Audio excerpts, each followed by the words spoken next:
Bonjour Madridista et bienvenue dans votre chaîne. La saison 2024 à 2025 s'est avérée aussi passionnante que chaotique pour le Real Madrid. Entre des ambitions européennes déçues, une Coupe du Roi échappée de peu, et un championnat encore indécis, le club merengue se retrouve à l'aube d'une transition majeure.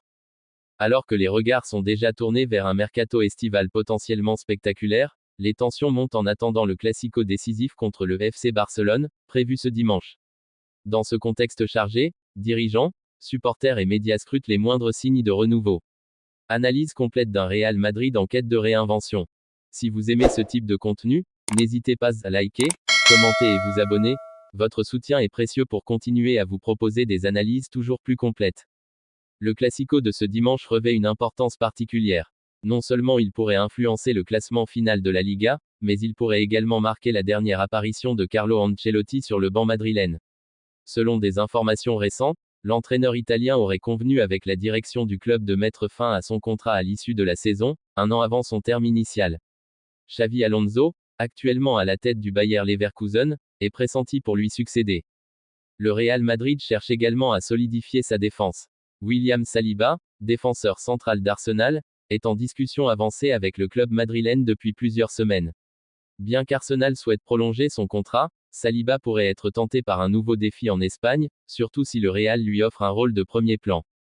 Par ailleurs, le club a envoyé des recruteurs observés Dean Huijsen et Milos Kerkez de Bournemouth. Huijsen, défenseur central espagnol de 20 ans, impressionne par ses performances constantes, tandis que Kerkez, latéral gauche hongrois, est également dans le viseur.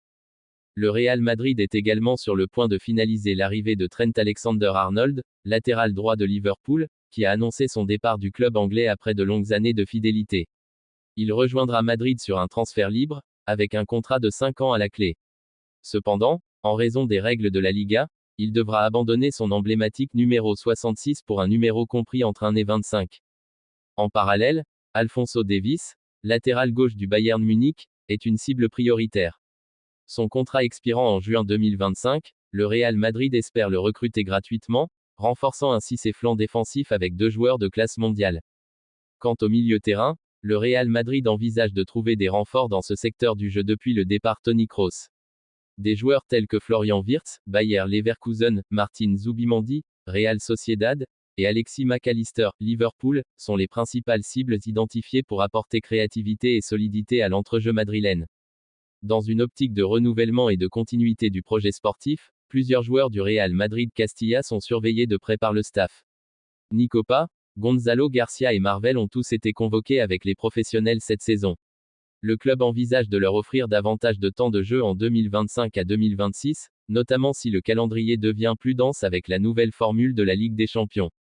En plus des potentielles arrivées, le Real Madrid devra également faire face à plusieurs départs importants cet été. Rodrigo pourrait être sur le départ, avec des intérêts manifestés par Arsenal et Manchester City. Pour le remplacer, le Real Madrid envisage plusieurs options, dont Désiré Doué du Paris Saint-Germain. Le jeune talent a impressionné en Ligue des Champions, mais le PSG semble réticent à le laisser partir, malgré une offre potentielle de 100 millions d'euros. Luka Modric, 38 ans, arrive en fin de contrat et pourrait quitter le club après plus d'une décennie de service.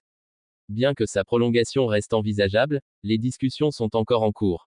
Nacho Fernandez, capitaine et pilier du vestiaire, est aussi en fin de contrat. S'il n'a pas encore pris de décision définitive, des clubs italiens et saoudiens lui font les yeux doux. Du côté de l'attaque, Joselu, prêté par l'Espagnol Barcelone, ne devrait pas être conservé, malgré quelques buts décisifs. Brahim Dia, bien qu'auteur de bonnes performances, pourrait être utilisé comme monnaie d'échange dans une opération d'envergure, notamment avec des clubs de première ligue intéressés par son profil.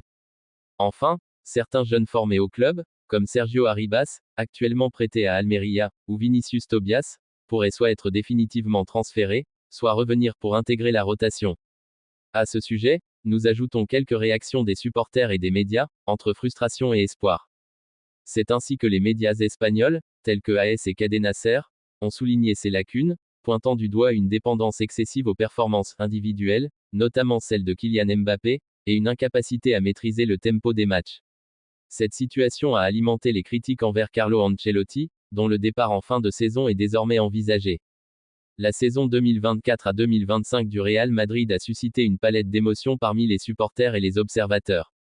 Malgré des victoires, le club a souvent peiné à dominer ses matchs, affichant des faiblesses défensives préoccupantes. Par exemple, lors de la victoire 3-2 contre le Celta Vigo, l'équipe a vu son avance de 3 buts réduite dangereusement, illustrant une difficulté à contrôler les fins de rencontre. Du côté des supporters, la frustration est palpable. Des sifflets ont été entendus au Santiago Bernabéu lors de certains matchs, traduisant un mécontentement grandissant face aux résultats irréguliers. Néanmoins, une lueur d'espoir persiste avec l'arrivée annoncée de Trent Alexander-Arnold. Les fans voient en lui un renfort de qualité, d'autant plus que sa première publication Instagram le montrait déjà au Santiago Bernabéu, alimentant l'idée d'un destin tout tracé. Alors que le Classico approche, les supporters espèrent une réaction d'orgueil de leur équipe, envisageant cette rencontre comme un tournant potentiel pour redorer le blason du club et amorcer une nouvelle dynamique positive.